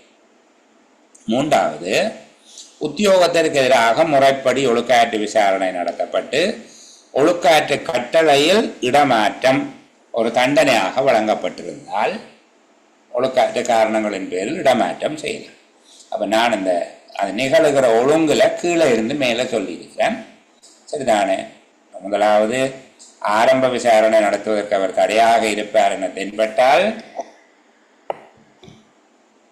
2வது, ஆரம்ப விசாரணையில் குறித்த உத்தியோகத்தரை இடைநிறுத்துவதற்கு போதுமான காரணங்கள் இல்லை, ஆனால் அவர் தொடர்ந்து சேவை நிலையத்தில் அனுமதிக்கப்படக்கூடாது, சேவையாற்ற அனுமதிக்கப்படக்கூடாது என தென்படும் போது. 3வது, உத்தியோகத்தருக்கு எதிராக முறையாக நடத்தப்பட்ட ஒழுக்காற்று விசாரணையின் விளைவாக அவருக்கு விதிக்கப்பட்ட ஒழுக்காற்று கட்டளையில் தண்டனையாக இடமாற்றம் வழங்கப்பட்டிருந்தால். 3ம் கிளியர் தானே? ஆரம்ப விசாரணையை தடுப்பார் அல்ல தடையாகும். 2வது, ஆரம்ப விசாரணை நடத்திட்டோம், ஆனால் அவரை தொடர்ந்து வச்சிருக்கிறது பொருத்தமில்லை என்று ஆரம்ப விசாரணையில் தெரிய வந்திருக்கு. 3வது, எல்லா விசாரணையும் முடிஞ்சு அவருக்கு தண்டனையாக இடமாற்றம் கொடுக்கப்பட்டிருக்கு. இந்த 3 சந்தர்ப்பங்கள், சரிதானே? இங்க 2ஆம் அல்லது 3ஆம் சந்தர்ப்பங்களில் இடமாற்றம் வழங்கப்பட்ட ஒரு உத்தியோகத்தை 2ஆம் 3ஆம் சந்தர்ப்பங்களில் இடமாற்றம் வழங்கப்பட்ட ஒரு உத்தியோகத்தர் முறையான ஒழுக்காற்று விசாரணையில் அனைத்து குற்றச்சாட்டுகளுக்கும் குற்றமற்றவர் என காணப்படுவாராக இருந்தால் அவருக்கு வழங்கப்பட்ட இடமாற்றம் தொடர்பில் மேற்கொள்ள வேண்டிய நடவடிக்கை என்ன, அது தெரிஞ்சு வச்சிருக்கோம், சரிதானே? அவர் மீது மேற்கொள்ளப்பட்ட இடமாற்றம் தொடர்பாக மேற்கொள்ளக்கூடிய நடவடிக்கை என்ன சாதாரணமாக அவருக்கு பழைய சேவை நிலையத்துக்கு இடமாற்றம் வழங்கப்படக்கூடாது. பழைய சேவை நிலையத்துக்கு அவருக்கு இடமாற்றம் வழங்கக்கூடாது. ஆனால் அவருக்கு வழங்கப்பட்ட ஒழுக்காற்று காரணங்களின் பேரிலான இடமாற்றம் சாதாரண இடமாற்றமாக மாற்றம் செய்யப்படவும். அவருக்கு வழங்கப்பட்ட இடமாற்றம் சாதாரணமான இடமாற்றமாக மாற்றம் செய்யப்படுதல் வேண்டும். ஏன் பழைய இடத்துக்கு அவரை கொடுக்கக்கூடாது, அவரை இடமாற்றம் செய்யக்கூடாது என்றால் அது நிர்வாக ரீதியாக பல்வேறு சிரமங்களை ஏற்படுத்தும். அவரே சொல்லி திரிவார், என்னை மாற்றினவை பார்த்தா தான் என்ன பிடுங்கினவே என்று சொல்லி அவரே 4 பேருக்கு ரகசியமாக சொல்லுவார். அந்த நிறுவன தலைவர் அல்லது திணைக்கள தலைவர் நிர்வாகம் நடத்துவது மிக கடினமாக இருக்கும். அது அவ்வாறான ஒழுங்கீனங்களை ஏற்படுத்தும் என்பதாக தாபன விதிக்கோவையில் அந்த ஏற்பாடு தெளிவாக சொல்லப்பட்டிருக்குது. அவர்களுக்கு 48ஆம் அத்தியாயத்தில் தண்டனை ஒழுக்காற்று காரணங்களின் பேரில் இடமாற்றம் வழங்கப்படுற ஒருவர் குற்றமற்றவர் என காணப்பட்டாலும் முன்னைய சேவை நிலையத்துக்கு அவரை மீள அனுப்பக்கூடாது. ஆனால் அவருக்கு வழங்கப்பட்ட தண்டனை இடமாற்றம் என்பதை சாதாரண இடமாற்றமாக ஆவணப்படுத்தி கொள்ள வேண்டும். ஆவணப்படுத்த வேணும், அவருக்கு கிளைம் கொடுக்கலாம். சரிதானே? சரி. அடுத்தது அரசாங்க உத்தியோகத்தரின் வேண்டுகோள் மீது செய்யப்படுகின்ற வருடாந்த இடமாற்றம் தவிர்ந்த இடமாற்றம். வருடாந்த இடமாற்றத்தின் கீழ் கருத்தில் கொள்ளப்படாமல், வருடாந்த இடமாற்றம் அனுவல் டிரான்ஸ்ஃபரில் அவர் அப்ளை பண்ணல அல்லது அப்ளை பண்ணி அவருக்கு டிரான்ஸ்ஃபர் கிடைக்கல, இந்த மாதிரி ஏதோ வருடாந்த இடமாற்றத்துக்குள்ள அந்த பகுதிக்குள்ள அடங்காமல் ஒரு உத்தியோகத்தர் ஒருவர் விசேட சந்தர்ப்பங்களில் இடமாற்ற கோரிக்கை கொண்ட சமர்ப்பிக்க முடியும். சரிதானே? அது தத்துவங்கள் கையளிக்கப்பட்ட அதிகாரிக்கு அவ்வாறான இடமாற்றம் ஒன்றை செய்வதற்கு அதிகாரம் உண்டு. வருடாந்த இடமாற்றத்தின் கீழ் கருத்தில் கொள்ளப்படாத கீழ்வரும் காரணங்கள், நாங்கள் கீழே சொல்ல போகிற காரணங்கள் 3 காரணம் சொல்லி இருக்கிறோம். இந்த 3 காரணங்களின் அடிப்படையில் கேட்பவர்களுக்கு இடமாற்றம் வழங்குவதை பற்றி பரிசீலிக்கிறாங்க. கட்டாயம் கொடுக்கணும் என்று சொல்லையில் அதை பற்றி பரிசீலிக்கிற அதிகாரம் தத்துவம் கையளிக்கப்பட்ட அதிகாரிக்கு உண்டு. உத்தியோகத்தருக்கு ஏற்பட்ட மருத்துவ காரணங்களுக்காக அவர் கேட்கலாம். 2வது, அவருடைய சேவை பிரமாண குறிப்பு ஆட்சேர்ப்பு திட்டத்தில் உள்ள தேவைப்பாடுகளை பூர்த்தி செய்வதற்காக சில வேளைகளில் அவர்கள் சில பயிற்சிகளை பெற வேண்டியிருக்கும். தொழில்நுட்பம் சார்ந்த பயிற்சியை பெற வேணும் என்று அதில் சொல்லப்பட்டிருக்கும். அப்போ அவர் தன்னுடைய பயிற்சியையும் செய்து கொண்டு வேலையையும் செய்கிற நோக்கத்துக்காக முரட்டுவதற்கிட்ட இருக்கிற ஒரு அலுவலகத்துக்கு தான் இடமாற்றம் செய்ய சொல்லி கேட்கலாம். சரிதானே? இப்படி அதாவது ஆட்சேர்ப்பு திட்டம் அல்லது சேவை பிரமாண குறிப்பில் சொல்லப்பட்டுள்ள தேவைப்பாடுகளை பூர்த்தி செய்வதற்காக அவர் அவ்வாறு இடமாற்றத்தை கோரலாம். குறித்த உத்தியோகத்தர் எதிர்நோக்கிய தனிப்பட்ட பிரச்சனைகள் அல்லது எதிர்பாராத சம்பவங்களுக்காகவும் அவர்களை கேட்கலாம். இதுதானே சாதாரணமாக அண்மையில் நடந்தது. இந்த போதை பொருள் மாணவர்களுக்கு விநியோகித்த 2 நபர்கள் தொடர்பாக ஆசிரியர்கள் சாட்சி சொன்னார்கள் என்கிற அடிப்படையில் அவர்கள் தங்களுடைய பாதுகாப்பு கருதி தங்களுக்கு பயம் என்று சொல்லி வேறு ஒரு மாவட்டத்தில் இருக்கிற சேவை நிலையத்துக்கு இடமாற்றம் கோரினார்கள். அப்போ அது அவர்களுடைய வேண்டுகோளின் மீது செய்யப்படுகிற இடமாற்றமாக கருதி அவர்களுக்கு இடமாற்றம் வழங்கப்பட்டது. சரி, இப்படியாக 3 காரணங்கள். இதையும் அப்படித்தான் கேட்பார்கள். ஒவ்வொன்றுக்குமே 3 காரணம் இருக்கு. சேவையின் தேவை கருதிய இடமாற்றம் 3 காரணம் சொல்லி இருக்கிறோம். இனிமேல் அவர் இந்த ஆஃபீஸில் தேவையில்லை, இன்னொரு இடத்துல அவர் வேணும் அல்லது அவர் தான் வேணும். 3வது, அவரை இனிமேலும் அங்கே வச்சிருக்கிறது பொருத்தமில்லை, நிர்வாக காரணங்களுக்காக பொருத்தமில்லை என்கிற 3 சந்தர்ப்பங்களில் சேவையின் தேவை கருதிய இடமாற்றம் செய்யப்படலாம்.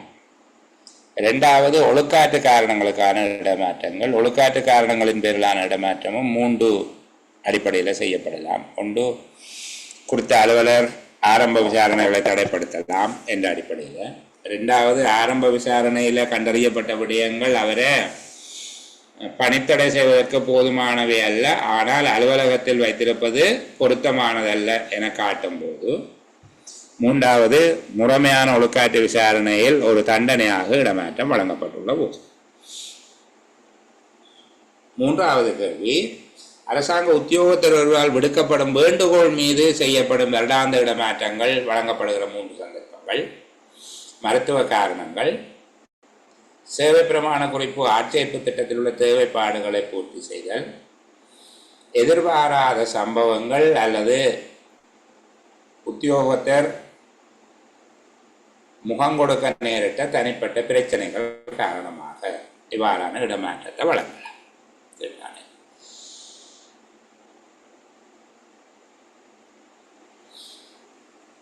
தொழிற்சங்க அலுவலர்களுக்கான இடமாற்றம். இந்த தொழிற்சங்க அலுவலர்கள்ங்கிறது, இப்போ நீங்கள் அபிவிருத்தி உத்தியோகத்தர்களாக இருக்கிறீங்க, அபிவிருத்தி உத்தியோகத்தர்களுக்காக தொழிற்சங்கம் இருக்குது தானே, அபிவிருத்தி உத்தியோகத்தர் தொழிற்சங்கம், டிஓ யூனியன் என்று சொல்லுவீங்க. சரி, இப்போ அந்த டிஓ யூனியனில் இருக்கிற தலைவர், செயலாளர், பொருளாளர், அப்படி சில பதவிகளில் இருக்கிற ஆட்கள் தங்களை இந்த மாவட்டத்தில் அல்லது இந்த சேவை நிலையத்தில் தான் வச்சிருக்க வேண்டும் என்று கோரலாம். ஏன்னா டிஓ யூனியன் ஆஃபீஸ் இதில் பக்கத்தில் இருக்குது, நாங்கள் அந்த ஆஃபீஸ் வேலையில் பார்க்க வேணும் என்கிற விடயங்களை சொல்லி அவர்கள் தொழிற்சங்க நடவடிக்கைகளை முன்னெடுக்கும் பொருட்டு பொருத்தமான சேவை நிலையத்தை அவர்கள் கோர முடியும். சரிதானே? இது யார் கோரலாம் என்பது தொடர்பில் தாபன விதி கோவிலையும் இருக்குது, நாங்கள் இங்கே இதை பார்ப்போம்.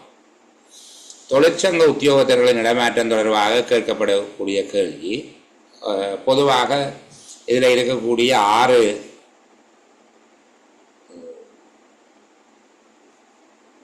உறுப்புரைகளையும் உள்ளடக்கியதாகத்தான் அதுக்கு நீங்கள் பதில் எழுத வேண்டியதாக இருக்கும். ஒரு கட்டுரை கேள்வி தான். சரிதானே? தொழிற்சங்க உத்தியோகத்தர்களின் இடமாற்றம் தொடர்பான முக்கியமான அம்சங்கள் எவை? தொழிற்சங்க உத்தியோகத்தர்களின் இடமாற்றங்கள் தொடர்பான முக்கியமான அம்சங்கள் எவை? முதலாவது, தாய் சங்கத்தின் நிறைவேற்று பதவிகளை வகிக்கும் உத்தியோகத்தர்கள் சங்கத்தின் வேலைகளுக்கு அவசியமான வேலை. தாய் சங்கத்தில் நிறைவேற்று பதவிகளை வகிக்கும் உத்தியோகத்தர்கள் சங்கத்தின் வேலைகளை முன்னெடுப்பதற்காக அவர்களுக்கு பொருத்தமான சேவை நிலையங்களில் நியமிக்குமாறு கோரலாம். பொருத்தமான சேவை நிலையங்களில் தங்களை இடமாற்றம் வழங்குமாறு கோரலாம். இது தொடர்பான இறுதி தீர்மானம் அமைச்சு செயலாளரால் எடுக்கப்படும். அது தொடர்பில் இறுதி தீர்மானம் எடுக்கிறது அமைச்சு செயலாளராக இருப்பார். இப்போ முதலாவது விடயம், தொழிற்சங்கம் ஒன்றின் தாய் சங்கத்தில், ஒவ்வொரு மாவட்ட சங்கத்துக்கு ஒவ்வொரு பிரதேச செயலக சங்கத்துக்கும் எடுக்கிறாது, தொழிற்சங்கம் ஒன்றின் தாய் சங்கத்தில் முக்கிய பதவிகளை வகிக்கும் உத்தியோகத்தர்கள் சங்கத்தின் வேலைகளை முன்னெடுப்பதற்காக தமக்கு பொருத்தமான சேவை நிலையத்தில் நியமனம் வழங்குமாறு, பொருத்தமான சேவை நிலையத்துக்கு இடமாற்றம் வழங்குமாறு கோரலாம். இது தொடர்பில் இறுதி தீர்மானம் அமைச்சு செயலாளரால் எடுக்கப்படும். எந்த சங்கம் எந்த பதவி என்பது தொடர்பாக உரிய அதிகாரியுடன் கலந்துரையாடி தீர்மானம் எடுக்க வேண்டும்.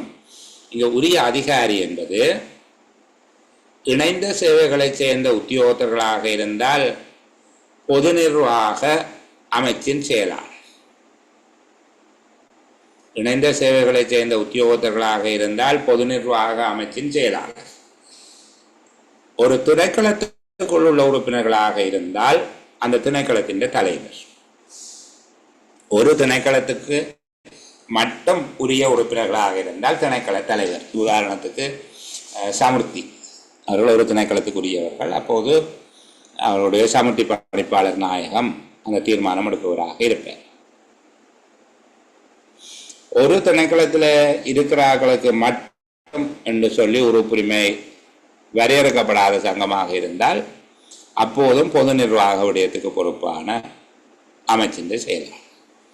இப்போ நீங்கள் ஒரு திணைக்களத்தோடு சம்பந்தப்பட்ட ஆக்கள் இல்லை டிஓ ஆக்கள், அப்போது நீங்கள் இணைந்த சேவைகள்ங்கிற முதலாவது குளோஸுக்கே வந்துடுவீங்க. அரசாங்க நிர்வாக விடயத்துக்கு பொறுப்பான அமைச்சு செயலாளர்.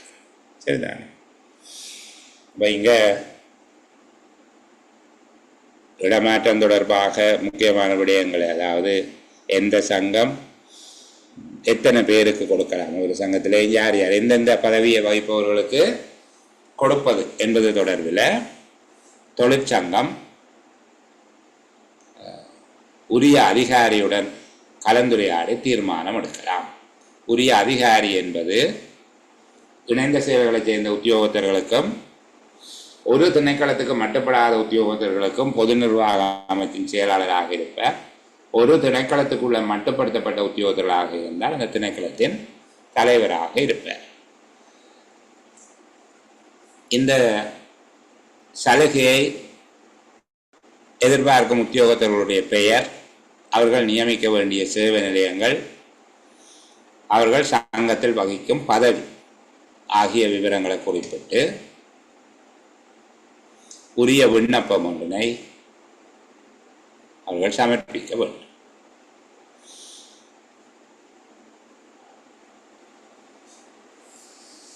குறித்த உத்தியோகத்தை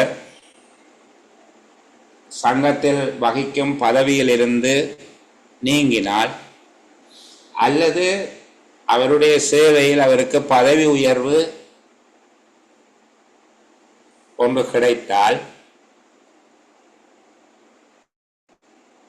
இந்த இடமாற்றம் சாதாரண இடமாற்றமாக மாறும். இந்த இடமாற்ற சலுகை வலுவற்றதாகி போய்விடும். இப்போ இவ்வளவு விஷயத்தையும் சேர்த்து நீங்கள் சொல்லுவோம். தொழிற்சங்க அங்கத்தவராக உள்ள உத்தியோகத்தர் ஒருவருக்கு அல்ல தொழிற்சங்க நோக்கங்களுக்காக உத்தியோகத்தர் ஒருவருக்கு வழங்கப்படுகிற இடமாற்றம், தொழிற்சங்க உத்தியோகத்தர்களுடைய இடமாற்றம். முதலாவது, தாய் சங்கத்தில் நிறைவேற்று பதவிகளை வகிக்கும் உத்தியோகத்தர்கள் சங்கத்தின் வேலைகளை நிறைவேற்றும் பொருட்டு அருகில் உள்ள சேவை நிலையத்துக்கு இடமாற்றம் கோரலாம். இது அமைச்சு செயலாளரால் தீர்மானிக்கப்படும். இரண்டாவது, எந்த சங்கம் எந்த பதவி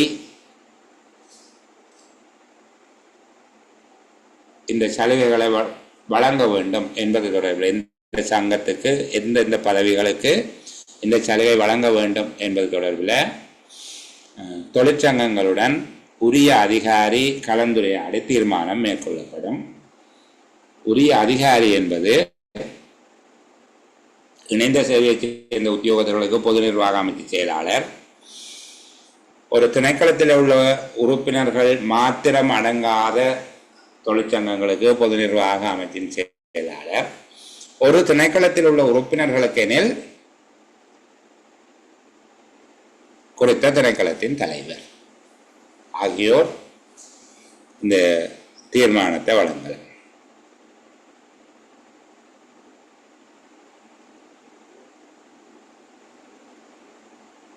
இவ்வாறு இடமாற்ற சலுகைகளை பெறுகின்ற உத்தியோகத்தர்கள்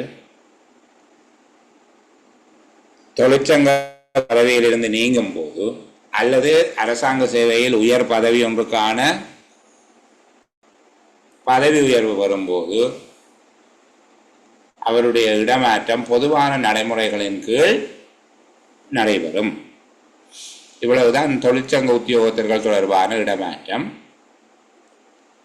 அடுத்த இந்த விடயம் பாருங்க, இது வெஸ்பாட் கேள்வி எல்லாம் கேட்குறாங்க. ஒரு உத்தியோகத்தர் இடமாற்றம் பெற்று சென்ற தினத்திலிருந்து எவ்வளவு காலத்துக்குள்ளாக அவருடைய ஆவணங்கள் புதிய சேவை நிலையத்துக்கு அனுப்பி வைக்கப்பட வேண்டும்? 1 வாரம், 2 வாரம், 1 மாதம், 3 மாதம் என்றெல்லாம் விட போடுறாங்க. சரிதானே? இப்போ பாருங்க, 2 வார காலப்பகுதிக்குள்ளே அனுப்ப வேணும். பிறகு அவை பர்சனல் ஃபைலை கோல் பண்ணட்டும், அப்போ தான் நான் அனுப்புவேன் என்றெல்லாம் சொல்லக்கூடாது. அப்படி செய்கிறேன் இல்லையா? அவை பர்சனல் ஃபைலை கோல் பண்ண சொல்லி ஒரு இடமும் ஏற்பாடு இல்லை. ஆளை அனுப்பினால் ஆளுக்கு பின்னால் ஃபைலையும் நீங்கள் அனுப்ப வேணும். 14 நாள் ஆகக்கூடியது. 14 வேலை நாள் அல்ல, சனி ஞாயிறு எல்லாம் சேர்த்து 2 வாரங்கள், 2 வாரங்களுக்குள்ள அனுப்ப வேண்டும். இதோட தனியாக கேள்வி கேட்கிறவர்கள் உத்தியோகத்தர் ஒருவர் இடமாற்றம் பெற்று சென்ற பின்னர் அவர் தொடர்பாக எவ்வாறான ஆவணங்கள் புதிய சேவை நிலையத்தின் தலைவருக்கு அல்லது அமைச்சின் செயலாளருக்கு, திணைக்கள தலைவருக்கு, நிறுவன தலைவருக்கு, ஏதோ அவர் புதிய சேவை நிலையத்தின் தலைவருக்கு பழைய அமைச்சு செயலாளர், திணைக்கள தலைவர் அல்லது நிறுவன தலைவர் அனுப்பி வைக்கவும். இப்போ சுருக்கமாக சொன்னால், ஒரு உத்தியோகத்தர் இடமாற்றம் பெற்று சென்ற திகதியில் இருந்து 2 வார காலப்பகுதிக்குள்ள அவருடைய முன்னைய சேவை நிலையத்தின் தலைவர் புதிய சேவை நிலையத்தின் தலைவருக்கு கீழ்வரும் ஆவணங்களை அனுப்பி வைக்க வேணும். 2 வார காலப்பகுதிக்குள்ள இந்த ஆவணங்களை அனுப்பி வைக்க வேணும். ஒன்று, அப்டேட் பண்ண ஹிஸ்ட்ரி சீட்டோட பர்சனல் ஃபைல், இற்றைப்படுத்தப்பட்ட வரலாற்று தாளுடன் இற்றைப்படுத்தப்பட்ட பெயர் வழி கோப்பு. சரிதானே? இது எல்லாம் சில அலுவலகங்கள் கடைப்பிடிப்பதே இல்லை என்று போட்டிருக்காங்க. அந்த சில அலுவலகங்கள் என்றதை நான் கடுமையாக ஆட்சேபிக்கிறேன். சரியா? இது எல்லாம் அலுவலகங்கள் கடைப்பிடிப்பதே இல்லை, அல்ல பல அலுவலகங்கள் கடைப்பிடிப்பதே இல்லை என்றால் நல்ல. ஆனால் இதில் சொல்லப்பட்டிருக்கு, இவி எக்ஸாமுக்கு எழுதி பாஸ் பண்ணுங்க. சரிதானே? அவசரப்பட்டு போய் அலுவலகங்களில் உங்களுடைய அறிவை காட்டக்கூடாது. திடீரென்று முழுமையாக சிறகு முளைக்க முன்னம் பறவைகள் பறப்பதற்கு முயற்சி செய்யக்கூடாது. அது சில வேளைகளில் பூனைகளுக்கு இரையாக்கி விடும் என்று சொல்கிறது. சரி, அப்போ முழுசாக சிறகு முளைக்கட்டும். கொஞ்சம் படிக்க இவ்வளோ விஷயம் உங்களுக்கு தெரியுது, நிறைய விஷயம் தெரியாமல் இருந்துட்டோமே என்பது போல் ஒரு உணர்வு இருந்தால் நல்ல. இதில் ரெக்கார்டிங்கில் வச்சுக்கொண்டே சொல்லணும். நீங்கள் ஓடி போகிறதுக்கு முன்னுக்கும் எனக்கு 2 விதமான கோரிக்கைகள் வருது. ஒன்று, எல்லா நாட்கள்லையும் நீங்கள் வகுப்புகளை நடத்துங்க, பொருத்தமான நேரமெல்லாம் வகுப்பு நடத்துங்க. எங்களுக்கு இது ஒன்று தான் இருக்கிற சோர்ஸ். இதை விட்டால் எங்களுக்கு படிக்கிறதுக்கு ஒன்றும் இல்லை. சனி ஞாயிறு விடுமுறை தினங்களில் எல்லா நாள்லையும் நீங்கள் மேலதிக வகுப்பு போட்டாலும் சரி. மற்றது கொஞ்சம் பிந்தி போடுங்க. ஒரு 8 மணிக்கு பிறகு போட்டிங்கன்னா நல்லம். எல்லா நாள்லையும் வகுப்பு நடத்துங்க என்று கேட்குறவர்களும் உண்டு. நீங்கள் 9 மணிக்கு பிறகு வகுப்பு நடத்துறதால நாங்கள் நித்திரை தூங்கி எல்லாம் பொழுதுகிறோம், எங்களுக்கு நித்திரை வருகுது. அப்படி இல்லாமல் நேரத்துக்கு வகுப்பு நடத்தி போட்டு நீங்களும் போய் நேரத்துக்கு படுங்கோ என்று சொல்லி என்ன வைகிறவர்கள், வைகிறன்றது பேசுகிறது, பேசுகிற ஏதோ அப்படி பேசுகிற ஆக்களும் உண்டு. கொஞ்சம் மென்மையாக கண்டிக்கிற ஆக்களும் உண்டு. நீங்கள் என்ன எல்லா நாளும் வகுப்பு நடத்துறீங்க, சனி யாரெல்லாம் வகுப்பு போடுறீங்க என்று சொல்லி. அப்போ எனக்கு எல்லோருக்கும் பொருந்தக்கூடிய ஒரு தீர்மானத்தை பெற்றுக்கொள்வதில் அல்லது ஒரு நடைமுறையை கொண்டு வரதில் உண்மையில் சிரமம் இருக்குது.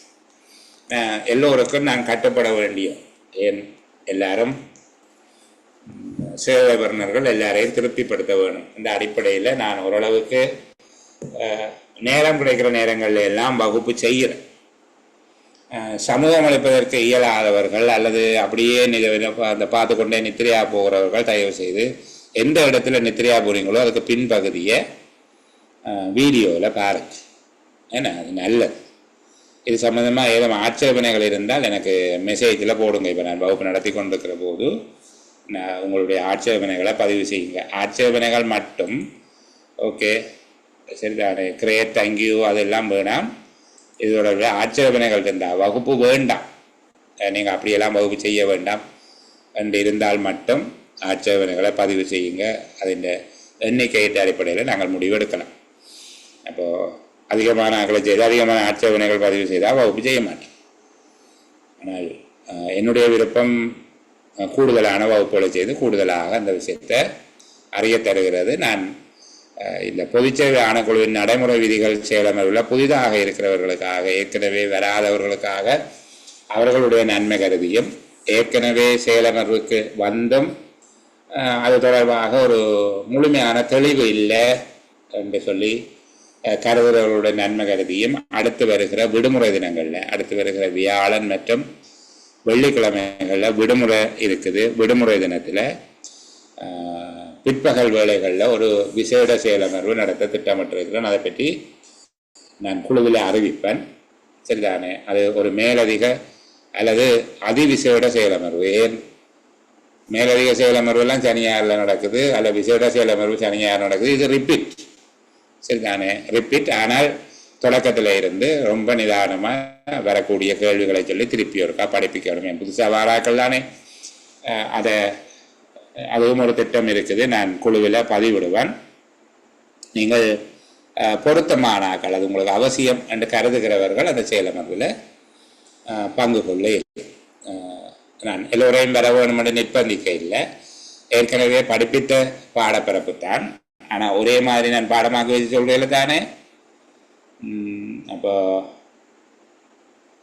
நாங்கள் ஒரு நாள் சொன்ன மாதிரி இன்னொரு நாள் சொல்லப்படாது. அப்போ அப்படி சொல்லிக்குள்ள சில வேளையில் நீங்கள் ஒரு அதை வஞ்சனையாக கருதக்கூடாது. அப்படி ஒரு நோக்கமும் இல்லை. ஆனால் நிச்சயமாக இந்த பொதுச்சேவை ஆணைக்குழுவின் நடைமுறை விதிகள் மீண்டும் ஒரு தடவை முழுமையான ஒரு பார்வை, ஒரு 3 மணி நேர வகுப்பு இருக்கும். அது இடையில் பொருத்தமான இடைவேளையோடு ஒரு 15 நிமிஷம் இடைவேளையெல்லாம் போட்டு அந்த வகுப்பு நடைபெறும். வழமையான இரவு நேர வகுப்பும் நடைபெறும். சரி, அப்போ இதில் இருக்கக்கூடிய இந்த 8 ஆவணங்கள் தொடர்பாகவும் நீங்கள் எழுதி புள்ளிகளை பெற்றுக்கொள்வதற்கான பிரகாசமான வாய்ப்பு இருக்குது. நிச்சயமாக இப்படியான கேள்விகளை எதிர்பாருங்க. அதுக்காக இந்த கேள்வி வரும் என்று சொல்லி இல்லை, எதிர்பாருங்க. ஒரு உத்தியோகத்தர் இடமாற்றம் பெற்று சென்ற திகதியிலிருந்து 2 வாரங்களுக்குள்ள அந்த உத்தியோகத்தை தொடர்பான கீழ்வரும் ஆவணங்களை முன்னைய சேவை நிலையத்தின் தலைவர் புதிய சேவை நிலையத்தின் தலைவருக்கு முறைப்படி அனுப்ப வேண்டும். வரலாற்று தாள் மற்றும் சுயவிவர கோவை இற்றைப்படுத்தப்பட்டு அனுப்ப வேண்டும். அவருடைய அடுத்த சம்பள ஏற்றத்தை கொடுப்பனவு செய்வதற்கு அவர் போகிறது இப்படி வச்சுக்கொள்ளுங்கள். உங்களுக்கு விளங்கக்கூடிய மாதிரி சொல்கிறேனே, அவருக்குடைய இன்க்ரிமெண்ட் டேட் 7ஆம் மாதம் 1ஆம் தேதி, சரிதானே? அவர் டிரான்ஸ்ஃபரில் போகிறார் ஜனவரி மாதம் 1ஆம் தேதி. அவர் டிரான்ஸ்ஃபரில் ஜனவரி மாதம் 1ஆம் தேதி போகிறவர் என்றால் ஜூலை மாதம் 1ஆம் தேதியிலிருந்து டிசம்பர் 31 வரையான காலப்பகுதி 6 மாதங்கள் பழைய அலுவலகத்தில் வேலை செய்திருக்கிறார். அந்த காலப்பகுதியை பற்றிய அவருடைய செயலாற்றுகையை வெளிப்படுத்துகின்ற ஒரு கடிதம். அவருக்கு இன்க்ரிமெண்ட் அந்த 6 மாத காலப்பகுதியும் அவர் வேலை செய்த காலப்பகுதிக்கு அவருக்கு வேதனை ஏற்றங்கள் வழங்கலாமா என்பது தொடர்பாக சிபாரிசை கொடுக்க வேணும். அந்த கடிதத்தை ஃபைலில் கட்டி வச்சுட்டு மிஞ்சின 6 மாதங்களும்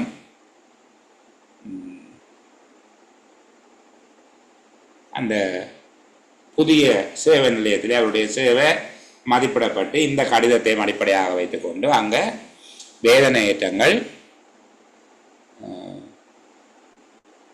வழங்கப்படும், சரிதானே?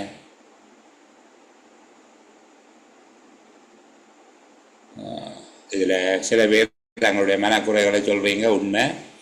அதில் பல இடங்களில் இப்படித்தான் இருக்குது.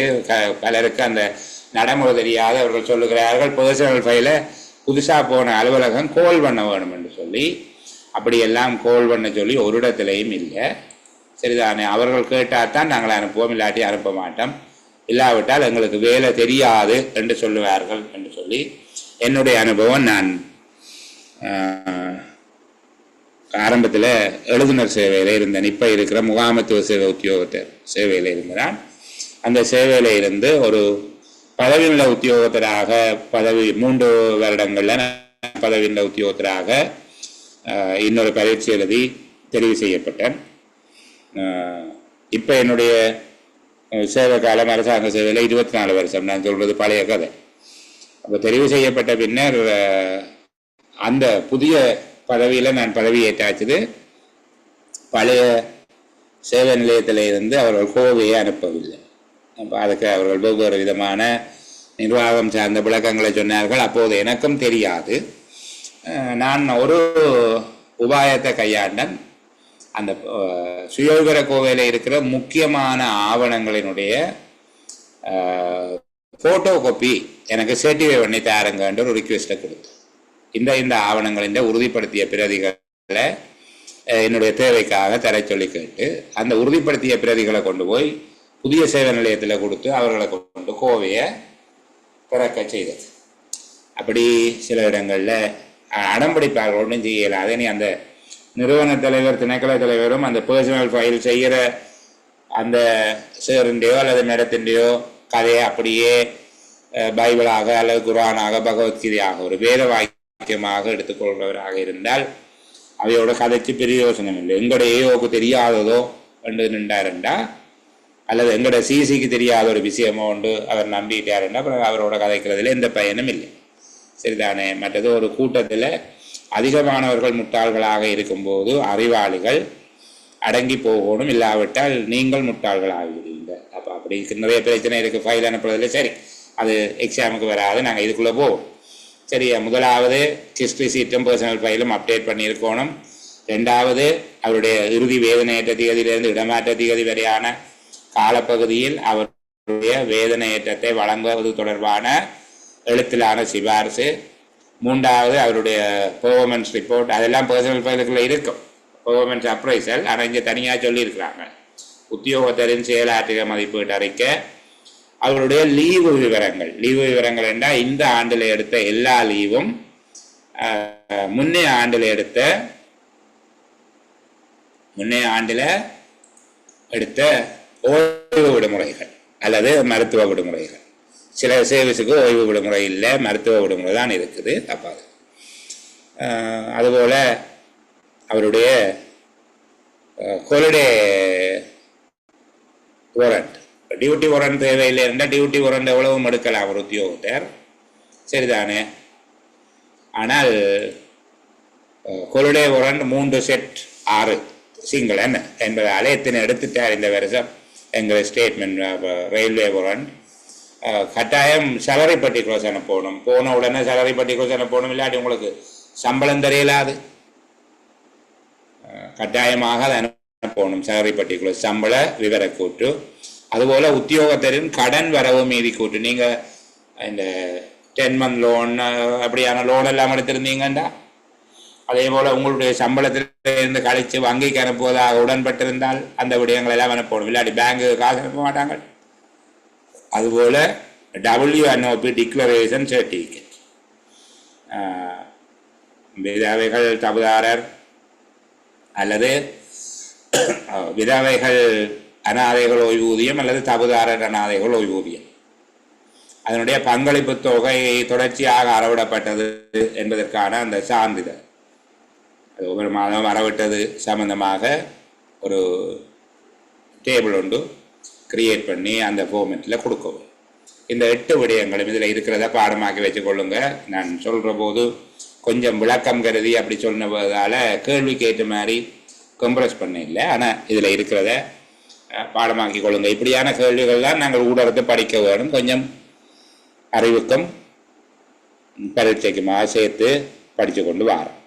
இப்போ இதில் சொல்லப்பட்டதை தவிர ஒரு பெரிய விடயம் நாங்கள் இன்றைக்கி ஓஃபில் வச்சுட்டு போகிறோம். வருடாந்த இடமாற்றம் ரொம்ப அழகாக பேச வேண்டியது. நாளை வருடாந்த இடமாற்றம் தொடர்பாக பேசுவோம். நாளைக்கு நிதி ஒழுங்கு விதிகள் செயலமர்வு நடக்காமல் இந்த செயலமர்வு தான் நடக்கும். நிதி ஒழுங்கு விதிகளை நாங்கள் இன்னும் ஒரு செயலமர்வில் சந்திப்போம். நாளை இதனுடைய தொடர்ச்சியை பேசலாம். சரிதானே? இந்த அளவில் நான் ஒளிப்பதிவை நிப்பாட்டுகிறேன். அவசரமானாக்கள் போகலாம். வேறு ஏதாவது கேட்க இருக்கிறவர்கள் என்னிடம் கேட்க